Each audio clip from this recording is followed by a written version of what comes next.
মেজ বউ দিদি, বড় বউ দিদি,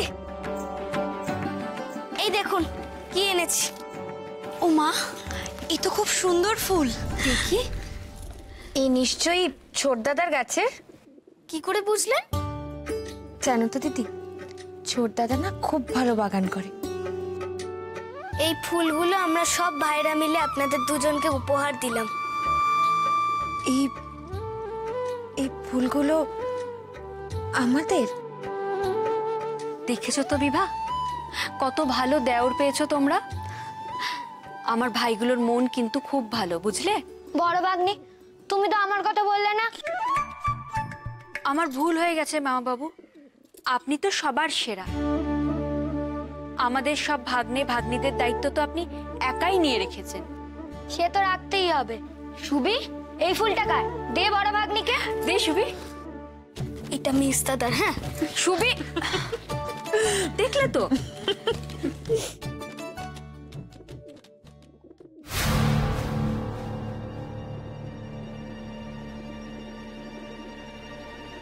শরৎ, ওটা লুকিয়ে লাভ নেই। তুই কি চাইছিস বলতো? তুই আবার ওইসব নিষিদ্ধ কাগজ জোগাড় করেছিস? এটা পুরনো কাগজ বড়দাদা। এই কাগজে কলকাতা পুলিশের গতিবিধি সম্পর্কে লেখা আছে। সেসব জেনে তোর কি লাভ? কি বলছো বড়দাদা? দেশের জন্য যারা লড়ছে আর তাতে যারা বাধা দিচ্ছে তাদের সম্পর্কে জানতে হবে না? শামসুল আলম নামে একজন ডিএসপি ভারতীয় বিপ্লবীদের বিরুদ্ধে কাজ করছে। আমার মনে হলো বিপ্লবীরা তাকে নিয়ে একটা কবিতা বেঁধেছে, ভালো করে পড়তে হবে, পড়া হয়নি আমার। শরৎ, তুই কিন্তু আবার একটা বিপদ ডেকে আনছিস। তুই সদ্য বিয়ে করেছিস, বিবাহতীকে এই বাড়িতে নিয়ে এসেছিস। বাড়িতে এতগুলো লোকজন আছে, তারা যদি এই কাগজ সম্পর্কে জানতে পারেন। এমনিতেই বড় জামাইবাবু তোর ওপর সন্দেহ করেছেন। উনি যদি এই কাগজ সম্পর্কে জানতে পারেন, উনি তো নিশ্চিত হয়ে যাবে। সেই জন্যই তো বাড়িতে পড়ছি না বড়দাদা, আমি বাইরে যাচ্ছি। শরৎ, পাগলামি করিস না। আমার কথাটা শোন। বাড়িতে এতগুলো লোকজন আছে, আজ অনুষ্ঠান আছে, একটু পরেই আমাদেরকে ওখানে যেতে হবে। জানি বড়দাদা, আমি ঠিক সময় মতো ফিরে আসবো, তুমি চিন্তা করো না। তুমি এদিকটা একটু সামলে নিও। শরৎ, শরৎ, আমার কথাটা শোন। কি যে করে না, কিছুতেই বুঝে উঠতে পারছি না ছেলেটাকে।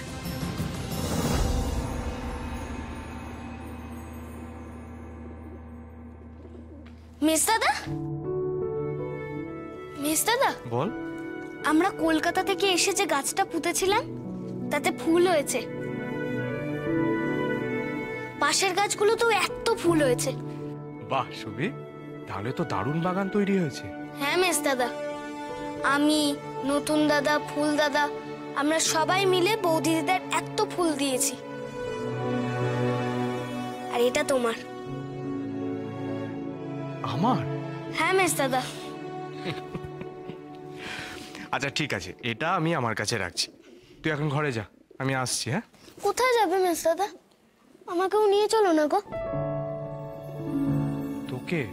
হ্যাঁ মিস দাদা, কলকাতা থেকে এসে তো একবারও স্কুল যাওয়া হয়নি।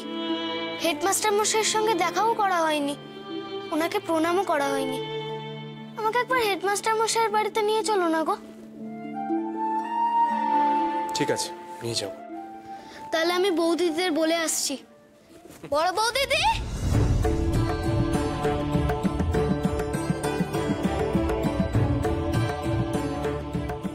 সরলা, তাড়াতাড়ি নিয়ে এসো চালটা। এসো এসো বৌরা, এসো। অপমি, তাড়াতাড়ি নিয়ে আয়, তাড়াতাড়ি নিয়ে আয়।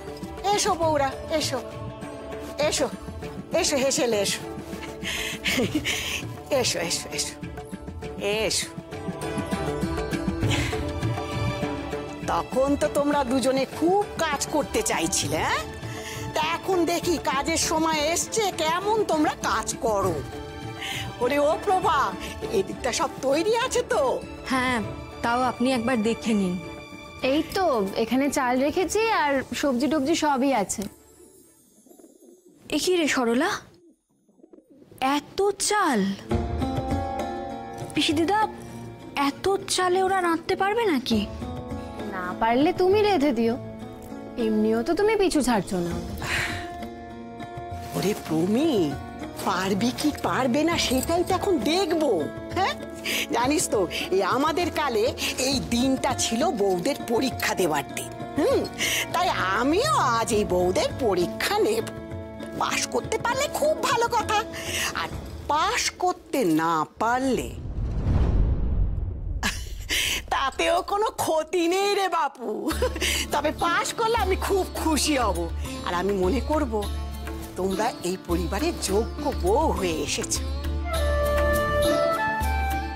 পাশ তো ওদের দিতেই হবে পিসিমা। আমার ছেলের বউরা কাজকর্মে পিছিয়ে থাকবে তা কি সম্ভব? সংসারের কল্যাণের জন্য বউদের একটু করিতকর্মা হতে হয়। আর আমার কাছে আমার সংসার কত দামি তা তো ওদেরকে বলেইছি।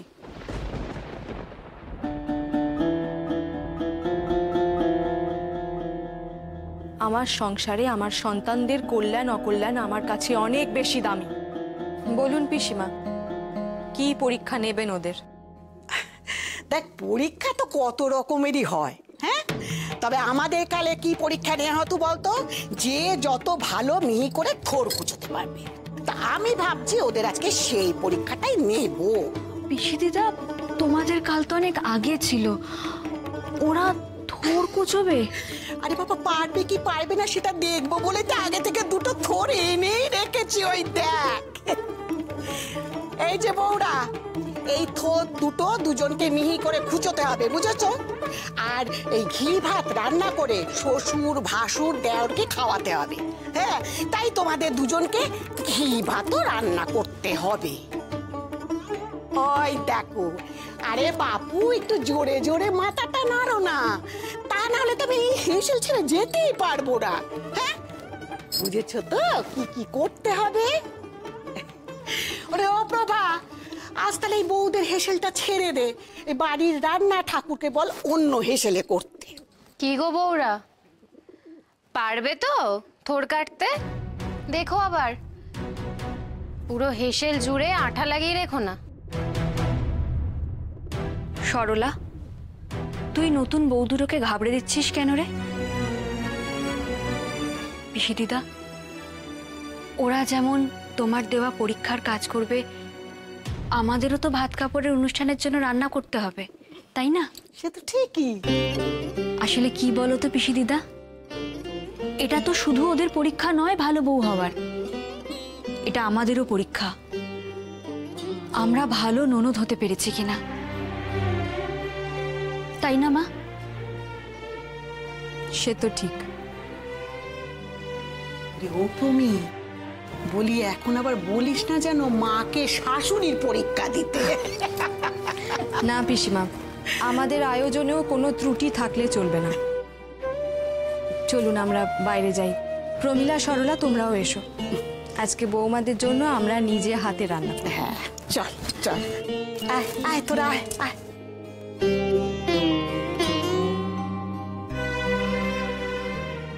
বিভা, আমি তোমায় বলেছিলাম না সময়ের সাথে সাথে সব ঠিক হয়ে যাবে। দেখলে তো, মায়ের মাথা কিন্তু এখন অনেক ঠান্ডা হয়ে গেছে। তুমি এই পরীক্ষায় পাশ করে যাও, দেখবে মায়ের তোমার প্রতি আর কোনো অভিযোগই থাকবে না। আসলে কি বলো তো, মা সংসারের কাজকর্ম নিয়ে ভীষণ খুঁতখুঁতে, এই যা। আসি ভাই কমল।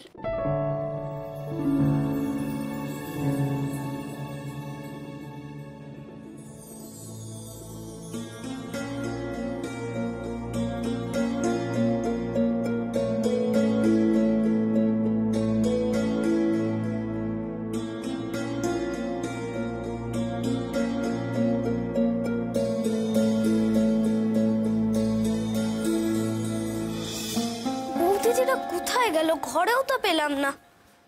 বলরাম কাকা, বলছি যে বৌদিদিটা কোথায় গো?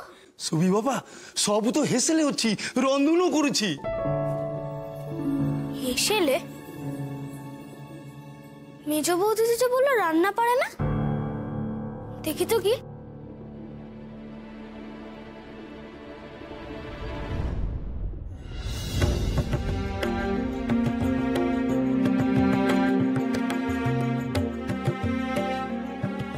ও দিদি, অমন ভাবে তাকিয়ে কি দেখছো?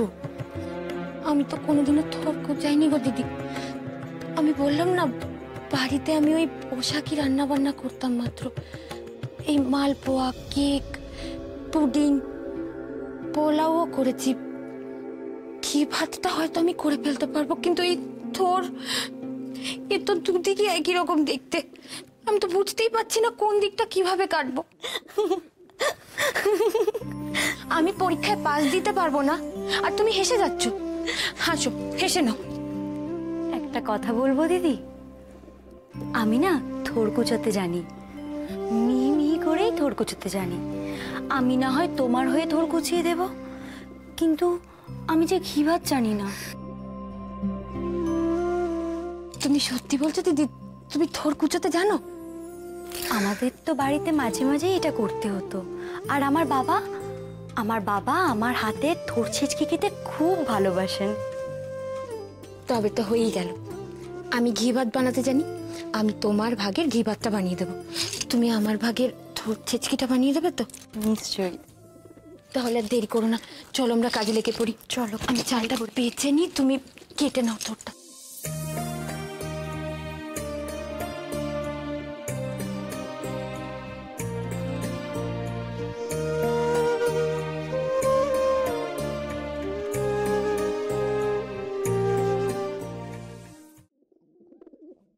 দিদি, এ কি ছোটদাদা? ভিতরে এসো। বাইরে কেন?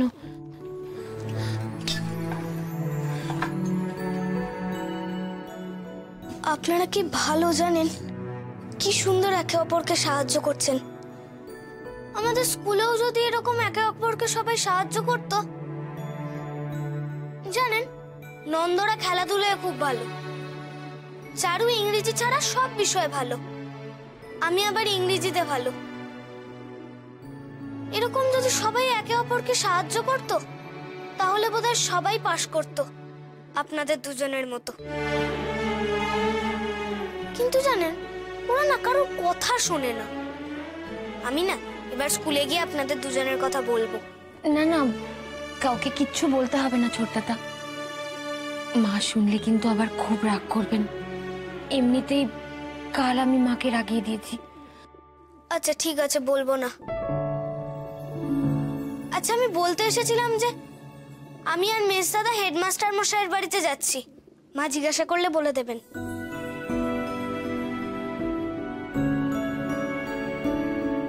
আসছি।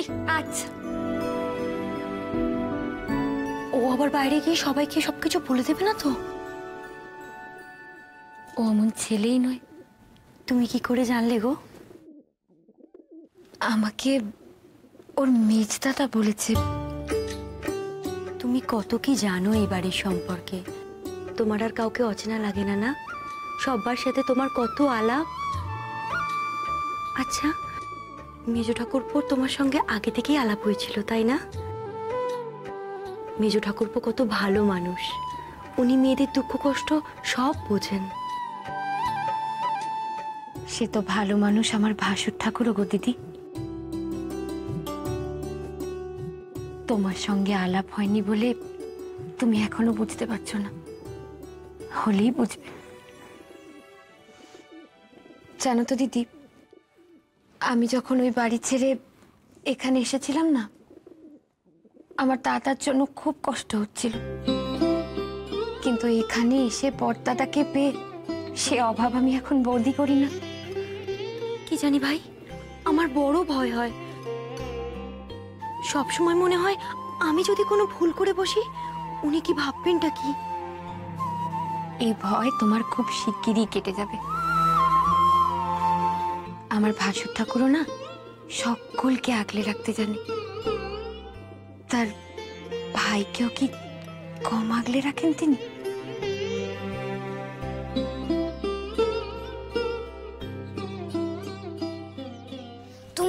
এখানে ছেড়ে দিলে আমি চলে যেতে পারবো মেজদাদা। মাস্টার মশাইয়ের বাড়ি তো বেশি দূর নয়। কোথায় বসে কাগজখানা পড়বো? ও মেজদাদা, ওটা কি গো তোমার হাতে? পথে নিয়ে এলে কেন? কি আবার ছবি? কাগজ। বাড়িতে তো পড়ার পরিবেশই নেই। এক রাশ লোকজন, তার উপর বড় জামাইবাবুর বাবা কেউই পছন্দ করেন না। কোথায় বসে যে আচ্ছা, এটা কি কাগজ? কি কাগজ সেটা তোকে জানতে হবে না। আচ্ছা, তুই একা একা মাস্টারমশাইয়ের বাড়িতে যেতে পারবি তো? পারবো। তার মানে আমি এতক্ষণ কি বললাম তুমি কিচ্ছু শোনোনি? মেজদাদা ওই কাগজটার জন্যই আমার কথাটা শুনলো না। কি কাগজ ওটা?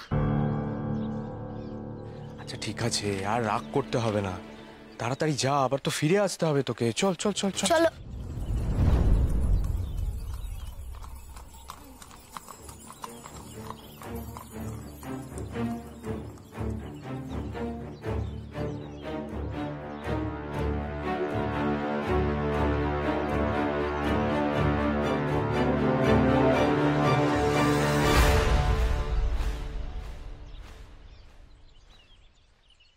মুকুন্দ সাহেব কোথায় যাচ্ছে মেজদাদা? জানি না, তুই যা মাস্টারমশাইয়ের বাড়িতে যা। আমি এখানেই আছি, সাবধানে যাবি কিন্তু। হ্যাঁ, তাড়াতাড়ি ফিরবি। যা। আসছি। এখানে তো বসে পড়া যাবে না কাগজটা। চারিদিকে কড়া নজর রাখবি। আমাকে তো আবার কলকাতা থেকে ডেকে পাঠিয়েছে। কে ডেকে পাঠিয়েছে জানিস? ডিএসপি শামসুল আলম। উনি কে জানিস? টেগার্ড সাহেবের সব থেকে কাছের লোক। যেভাবে স্বদেশি ডাকাতগুলো ধরছেন না, শেখার মতো। দেখি কেন আমাকে ডেকে পাঠিয়েছেন। অবশ্যই মুকুন্দ ঘোষের মতো ঝানু অফিসার তো দুটো পাবে না। জহুরি জহর চেনে।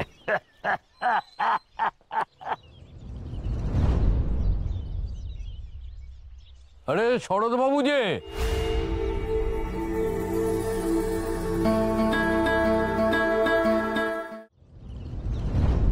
এই দেখুন, যখনই স্বদেশি ডাকাতদের গাল পাড়ি তখনই আপনার সাথে দেখা হবে। মাফ করবেন, স্বদেশি ডাকাত বলে আমি কাউকে চিনি না। ছোটবেলা থেকে ডাকাত হয় শুনেছি, আর স্বদেশি হয় শুনেছি। জানি না বললে হবে? ওই অনন্ত ছোড়া তো আপনাদের বাড়িতেই থাকতো। ওটা তো একটা স্বদেশি ডাকাত। শুনেছেন নিশ্চয়ই পুলিশের বন্দুক লুট করে পালিয়েছে। আমার তো ধারণা আশেপাশে যা করছে তাতে ওর হাত আছে। আপনি বোধহয় জানেন না, অনন্তদা আর মুহুরী কাকা কেউই আর আমাদের বাড়িতে এখন থাকে না। চলি। সাবধানে যাবেন। না, আপনার মতিগতি তো কোনো কালই ভালো নয়। এখন বিয়ে থা করেছেন, একটু সাবধানে চলাই ভালো।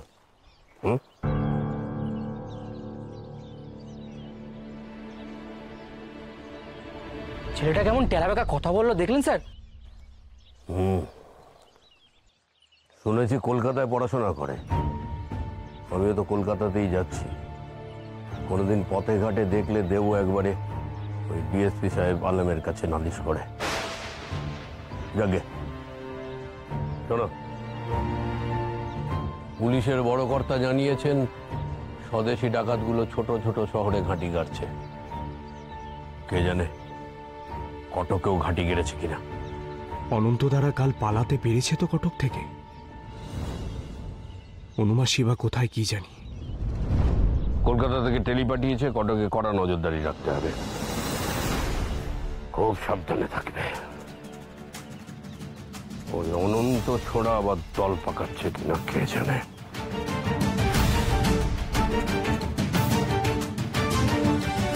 যাও, ওষুধগুলো নিয়ে এসো।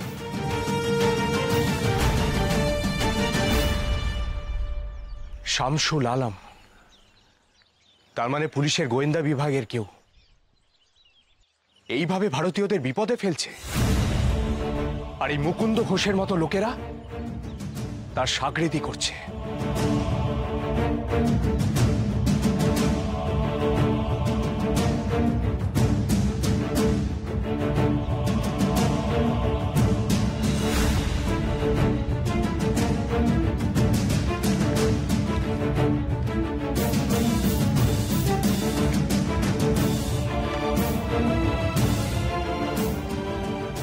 তুমি সরকারের শ্যাম, আমাদের সুর।